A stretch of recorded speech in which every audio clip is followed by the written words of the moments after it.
Success of an entrepreneur. We've raised the bar. Learn firsthand from successful business owners and create your own path to success. I'm going to show you how great I am. It's time to hit the road to growth with team lead of the Enriquez Group, Realtor Vinny. Hi, your listeners. Today I have Stephanie, serial entrepreneur, motivational speaker, author, and just a wild story of where she kind of grew up from. Thank you, Stephanie, for being here today. Of course. Thank you so much for having me. So,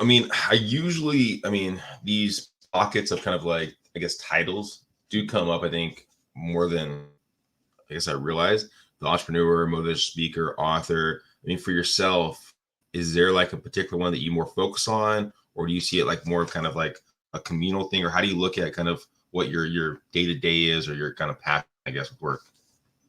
Yeah. So I honestly want to say it's kind of I think entrepreneur really honestly hits kind of all of it on the head, because I run 11 companies, and between that, I also do nonprofit work. I'm on several boards of directors, plus I'm a mom and of young children. So it's a consistent, basically like a consistent flow of things to do. And so I feel very much like to just say I am just a vice president, or I am just a mom, or whatever those things are, is not a valid way of saying, what I am. And that's truly just, it really honestly a flow of, being able to help people. So with you said 11 businesses, how many of them are you actually dealing with, like the day-to-day stuff? Is there any of them you still deal with the day-to-day, or what they usually look like? Yeah. So actually, yes, I really 4 of them takes like a day-to-day type of effort. And my full-time position is I'm a vice president of an investment firm. So that is actually a job and a half in itself. But it's really honestly like the day-to-day is all about just making a difference, to make a difference for people, help people with either their finances, or help people with their some women's empowerment stuff, or some nonprofit work. So it really does vary on a day-to-day basis, honestly. However, each and every day I get a chance to genuinely help somebody somehow. With the investment firm, what kind of, like, what does that look like? What kind of investing are you doing? What does it look like? Yeah, so the firm does stocks, bonds, mutual funds, and private equity. And okay. Private equity just basically means like a company that is still private, kind of like Facebook did a few years ago before it went to an IPO status. And so we just basically work with those smaller companies in order to help them to grow to an IPO status, or a merger and acquisition position. Gotcha. Okay. Well, let's rewind. I know something I already kind of brought up a little bit, where your backstory of how you grew up. Seems like it's played strongly in kind of your nonprofit and what you're doing these days. Can you kind of walk us through a little bit of your youth? Yeah. So unfortunately, I started off in life in not such a great way. Both my parents were drug addicts, and my father left when I was young. My mother got really heavily into drugs for a while, and unfortunately got to see some really inappropriate and not okay things because of her drug addiction. We lived with drug dealers. We lived on the streets. We lived in cars, all of that kind of stuff. And then at about 7.5 years old, I ended up having to testify in court against her, because she just kind of left, and I hadn't seen her in a few months. And I called my grandma and said, hey, something's off. I still haven't seen my mom. Can you come get us? And she came and got us. And then life has just been a lot easier since then, in a lot of ways. However, as you grow up and you have new obstacles, right? So even into day-to-day life, there's obstacles. That doesn't necessarily mean that there hasn't been any problems since then. However, that was definitely one of the hardest ways you can grow up. How old are you at the time? Now? No, when you you never ask women. I was like, are you sure you want to ask me that? No, no, when you called your grandmother. I was 7.5 years old. I testified against my mom in court. So, I mean, I try to think. I had a family get together over the weekend. And trying to think of like when I was like 6, I mean 7, 8. There's a lot of memories I have. I mean, when you look back at that time, I mean, I'm guessing because they're so traumatic, there's probably things that you still hold on to and stuff that you kind of almost like forgot, I guess, right? Yeah. So the interesting part of going through trauma is, it kind of pops up at you when you don't expect it.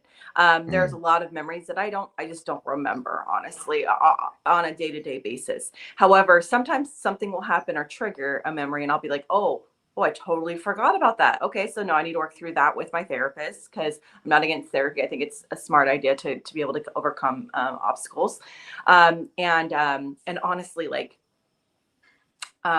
it is a consistent reminder that, the reason I work so hard on a daily basis is because I want to make sure that other people who are in that situation where they, are either on the streets or they're struggling or they're just really needing help.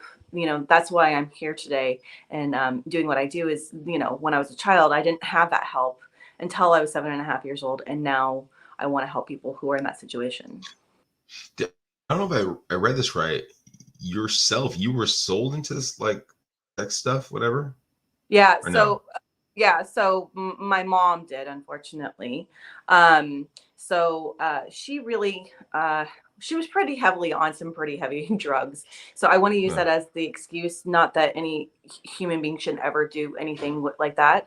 And I did go through some pretty traumatic situations because of her drug addiction and her, inability to see what's right and wrong in that time frame. Mm. And fortunately enough, in this day and age, I'm very fortunate that I recognize that, it was her addiction that put her in that space, and forgave her for what she's done. And honestly, I'm able to move on and move forward in a very positive direction because of it. I've had some other people that have been in similar spaces and have accomplished, I mean, a massive amount of things, just like yourself. And one thing that was always interesting was like they blamed themselves for a lot of stuff, and it took them a long time to actually realize it was someone else. Do you know when did that like? When did you actually come to the realization you knew it was your mom and it wasn't you? Actually, it was after I had moved in with my grandma. It made me realize, Oh, and okay. I was 8 years old, and I was like, Okay. none of this is normal. Like, that's not normal. Wow. And made me realize that, that was not, that was the right choice to move out of there and testify and move into a very much more positive space. And that therefore, since I was 8 years old, been able to kind of really understand and grasp the reality of the situation and know that, it wasn't my fault. Is that? I mean, and sorry, that I'm chiming on to it because I self-esteem, self-conscious, things like that. It seems like it's such a Yeah. powerful thing for entrepreneurs, and that seems relatively young at 8 years old to actually understand that it wasn't your thing. Because most of the people I've talked to, it was in their teens, 20s when they actually came to that realization. Um, Yeah. is that common or not common when you're It's dealing not with common. not common? Okay, It's not yeah, common. On If you want to know the truth. So exactly how where it was the ding was, I was watching a Hallmark movie. Because, a Christmas Hallmark movie seems perfect, right, in all these ways. yeah. And so it was like, okay, that's the life I want. That's what I want to do in my life. Like, this is not what I want. This is not what I want in my life at all. And that was the turning point for me, realizing, that made me realize, oh yeah, this isn't normal. This, people shouldn't be doing that to children, that kind of stuff. So it was a very young age to have that realization. But something as simple as a positive movie, positive book, positive quotes, that kind of thing can really turn around anybody at any age.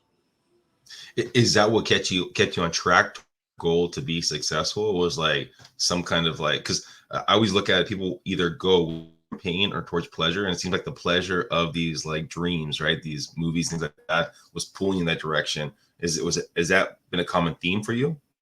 It really has, actually. And it's so funny because it's like, as I got older, certain movies would inspire me to another level. So as I got older, like it started off with those like Hallmark movies, and then it went to, believe it or not, Clueless when I was like a teenager, and then Legally Blonde when I was starting to come in high school, because these are as they were coming out. Like that's the time frame that I was going through those, which was really kind of a magical thing. And as I got older, realizing, you know, obviously this isn't a reality. I don't have any desire to be a lawyer, but I did want to be successful. And so these kind of movies really kind of helped me understand that, you know, no, it's not necessarily a reality for a lot of people, but it can be my reality. And so I really want to, you know, strive to do my best and be the best person that I can be in that process. So what came first? Was it the financial space, I'm guessing, or what came first in kind of from the pathway that you're on currently today? So financial space. So yes, I was all about like making sure that I was capable of providing enough financial abilities. I wanted to make sure that we're financially okay, because in all reality, if you are financially stable, especially when you went through such a traumatic childhood, it puts this stability in you that is it's very hard to describe. It basically makes you feel like, okay, I got this. We can move on. We can do on other things, right?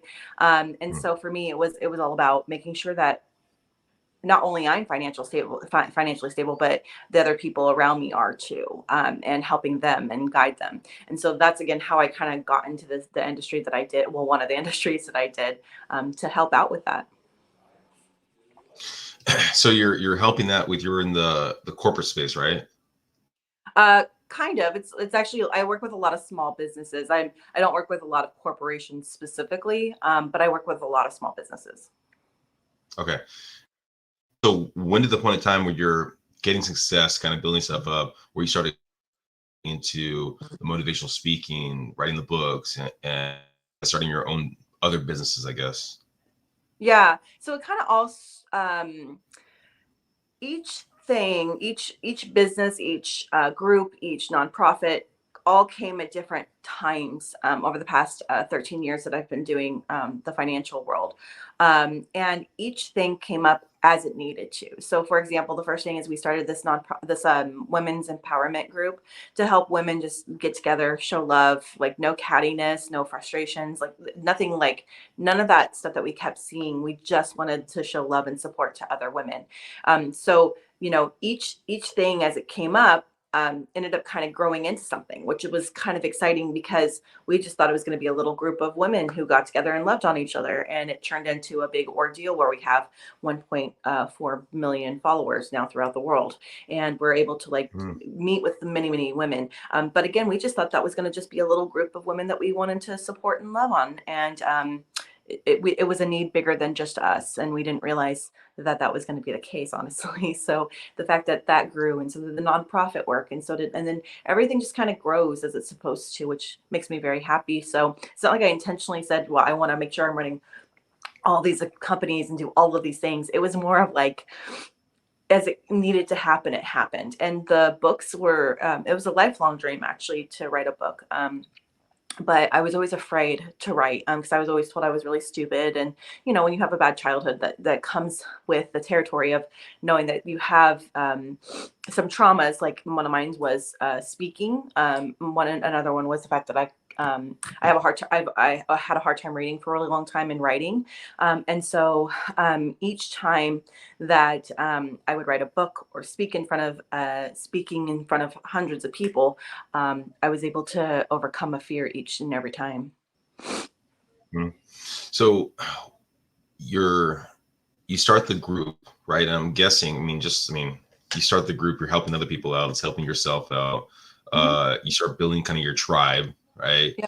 And Yeah. then how much of your tribe did, I guess, 'cause I'm guessing those same people are people that own small businesses. So those are the same people that basically need help or they want to give back.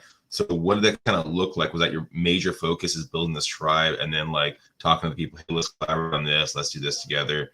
Was that kind of like the I guess the structure of it all? It's funny that you asked that.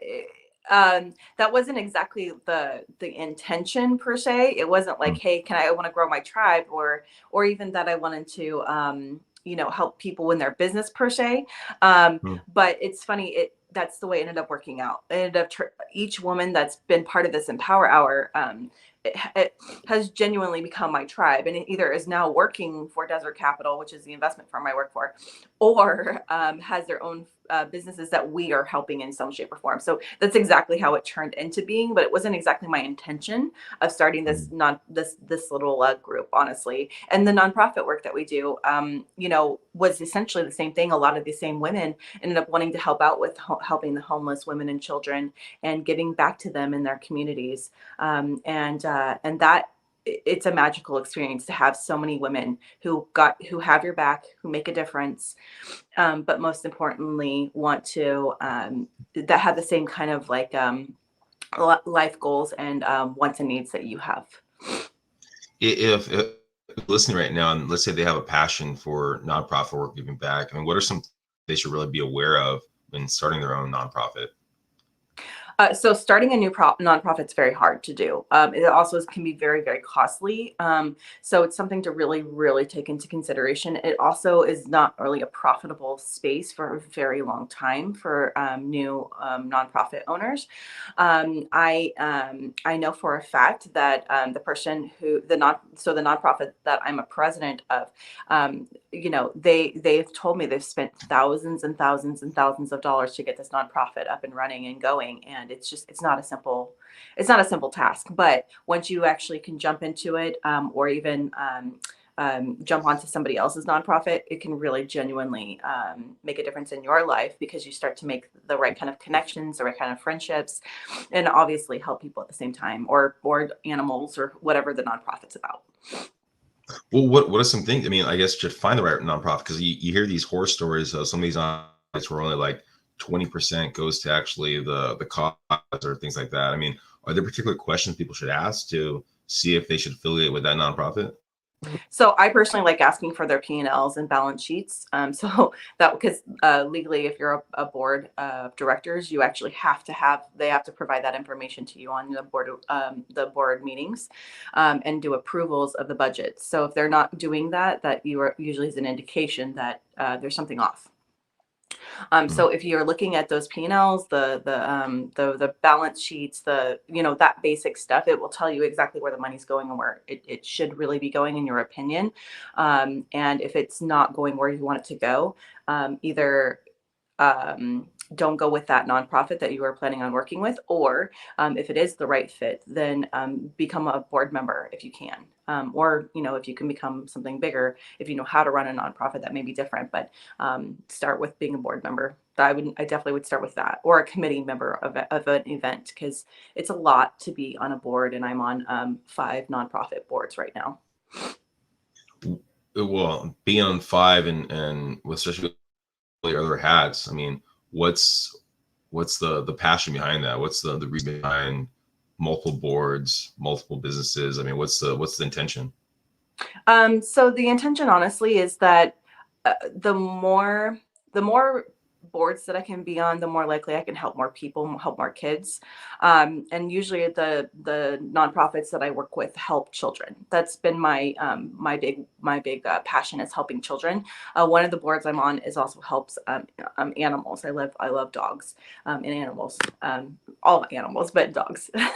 And so it's more just how can I do within my capabilities to help more people, and being on these boards is a way to help hundreds, if not thousands, of kids each group, in ways where I couldn't physically do it if I were helping 1,000 physically, like individually helping each child, or individually helping each thing. With each board, I'm able to help.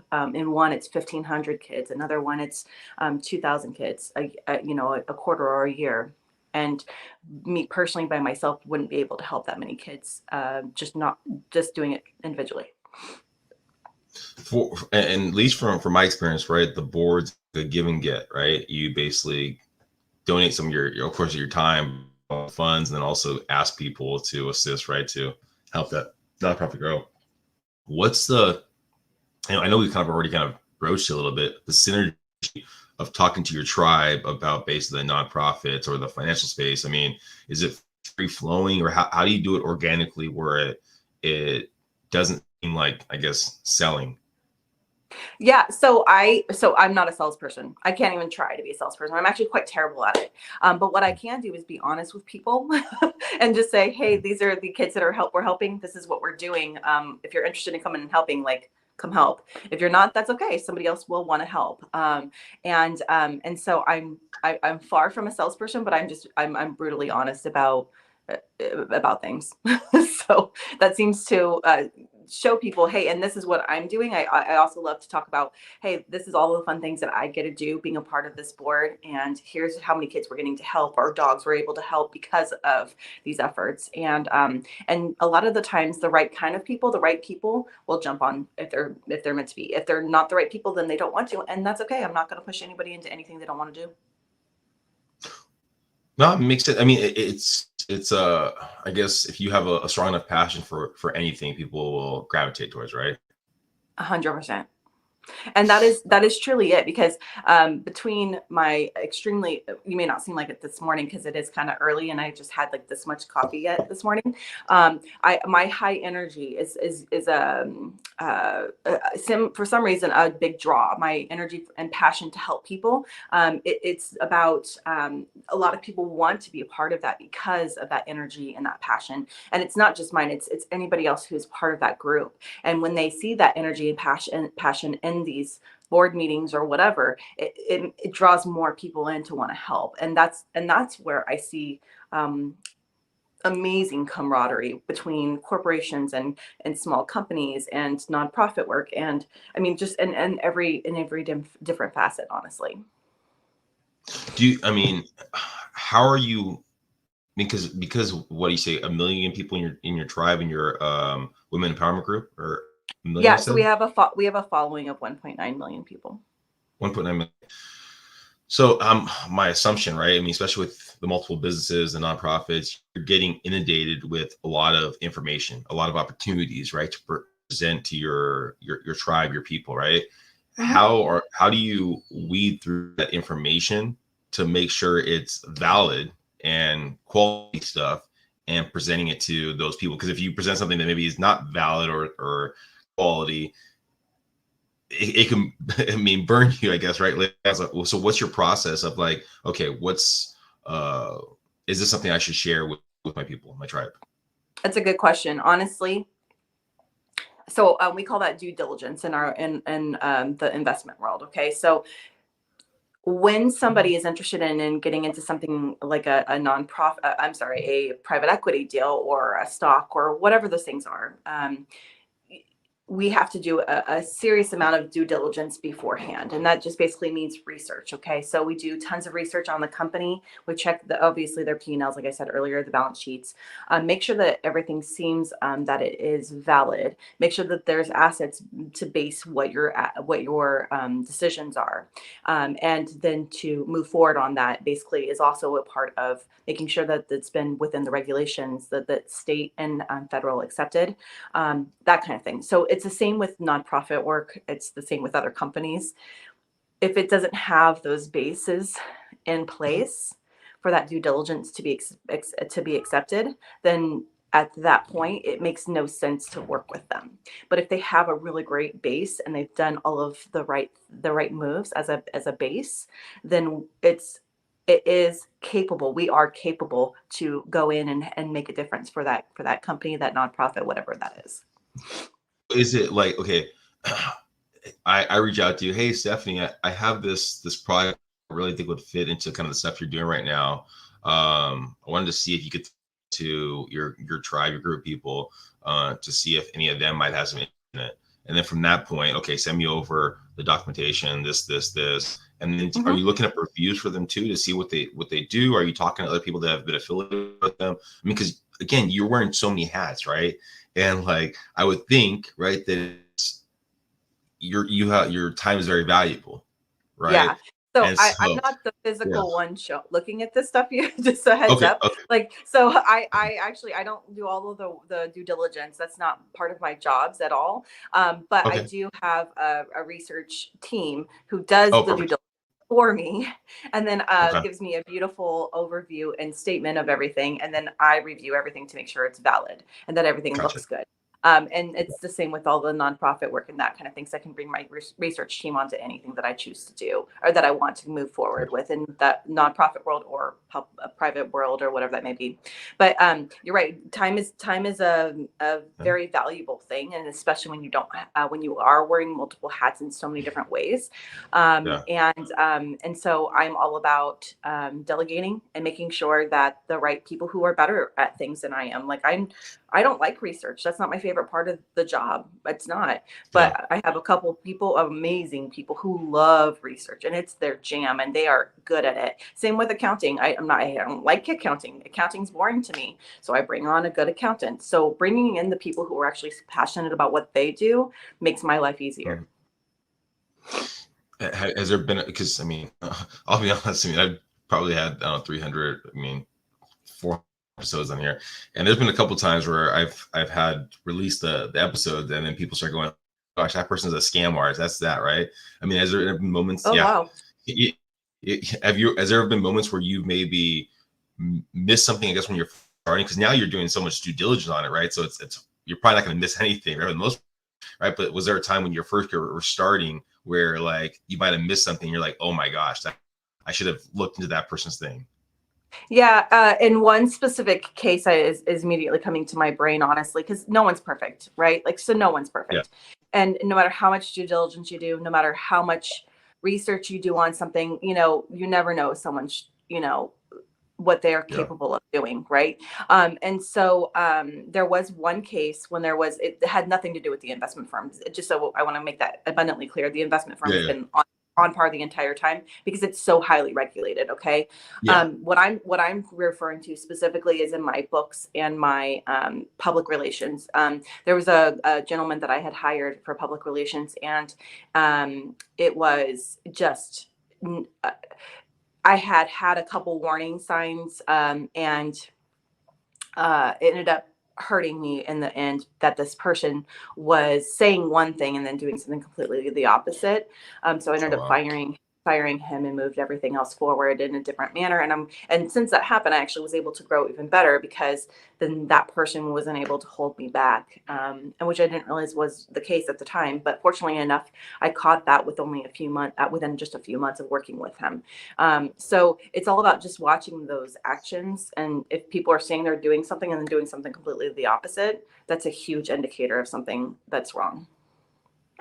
Gotcha. Yeah. I mean, this day and age is probably, it seems like there's more and more people, I guess, like that. So it makes sense you have that research team out there. If being, again, going back to all the different hats you have, nonprofits, where do you see, if we're talking 5 years from now, are there going to be other nonprofits, other businesses you plan to get into, or what's your North Star, you think, for the next years? Well, I'm actually making some pretty big strides right now to get me where I want to be in 5 years. So I started doing some pretty amazing things. Like right now, I'm at Harvard, getting my CFP to become the president of the company of Desert Capital.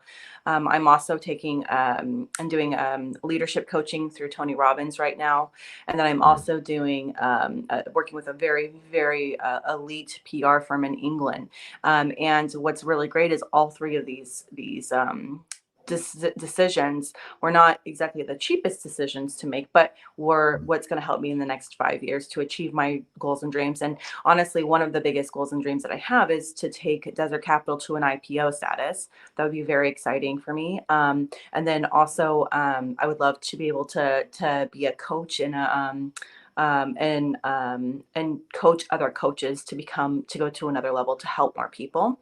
I already am a coach technically, but I'm not putting a lot of my time and effort into that specific world because of the lack of time that I have, for one. But for two, my focus right now is to get that CFP. That's extremely important to me.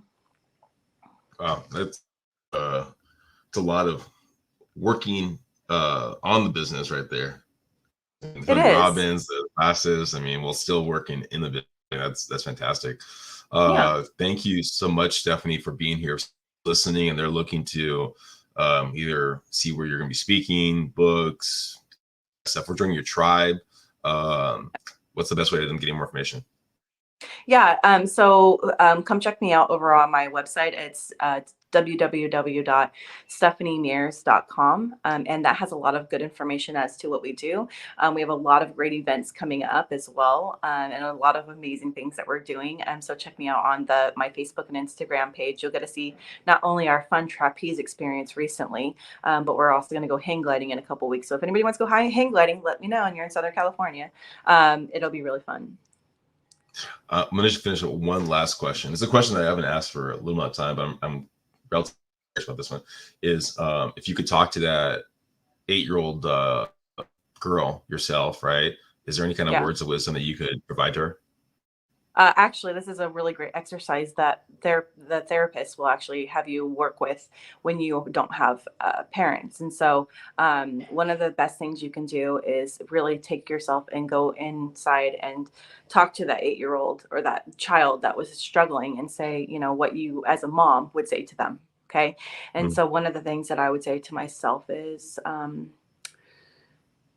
that you're going to do amazing things, never give up, and go to new levels, because you're going to become everything you want and more. Thank you, Stephanie, for being here. Hopefully everyone listening got some great nuggets.